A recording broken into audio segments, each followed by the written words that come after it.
There is nothing from human experience that can let us believe that something came from nothing. Look at everything around you. Where did it all come from?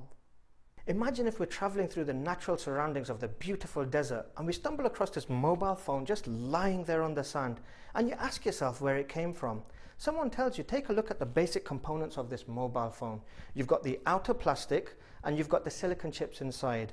Someone tells you plastic is produced from oil and the silicon is produced from sand.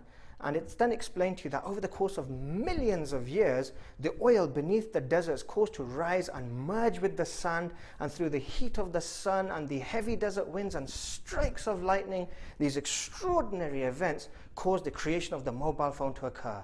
Just like that. Ridiculous, right? And it's ridiculous because everything about this mobile phone points to a design. It's too perfectly shaped and formed, and its features are too sophisticated for it to have appeared so randomly. Only Earth sustains life as we know it today. Everything that we know about Earth suggests that it was created to support life. The size of the Earth is immense, yet there it is floating in the universe orbiting the Sun. At the same time, it's tilting and spinning on its own axis. Just think, if the Earth was to go around the Sun any faster, we could break out of orbit and all life would end as we spun off into the vast universe. Likewise, if we were to orbit slower, we would be drawn closer to the Sun and burn up. If the angle at which the Earth is tilted was a few degrees off, then we would not have our seasons, and we would suffer all sorts of disasters affecting the weather, crops, animals, and the food we rely on for survival. And what about the Moon? Have you noticed how fully it hides the Sun during a solar eclipse, even though it's nowhere near the size of the Sun and it's millions of miles away? Everything is in its place, working in perfect precision.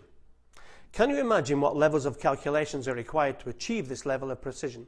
Just like we're not prepared to accept a mobile phone appearing in the desert through random events, there's no way the whole universe, the galaxies, the stars, its complex systems ordered with such precision occurred through events of randomness or from nothing. And the same can be said about the existence of human beings. And this brings me to something that God says in his final revelation, where he says, "Were they created by nothing? Or were they themselves the creators? Or were they the creators of the heavens and the earth? Nay, but they are sure of nothing." The existence of God is the most plausible explanation and a very rational conclusion from all other ideas. If you force yourself to sit back and think about how we got here and all the things that fit together just perfectly on our planet, it's just very incredible.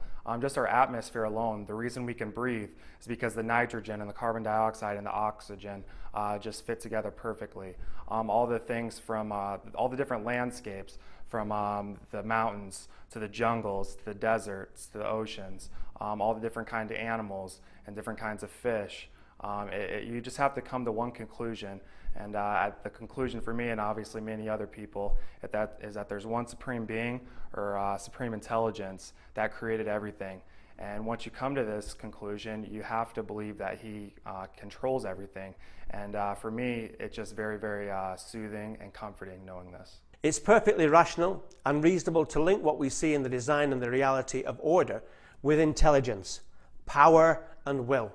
It proves the existence of an intelligent and creative being, and that can only be what we understand to be God. And who is God? Well, we know about God through what God himself has revealed in his final revelation, the Quran. In it, God states, "Say, he is Allah, the One. Allah is the self-sufficient master upon whom all depend. He begets not, nor was he begotten, and there is none co-equal or comparable unto him."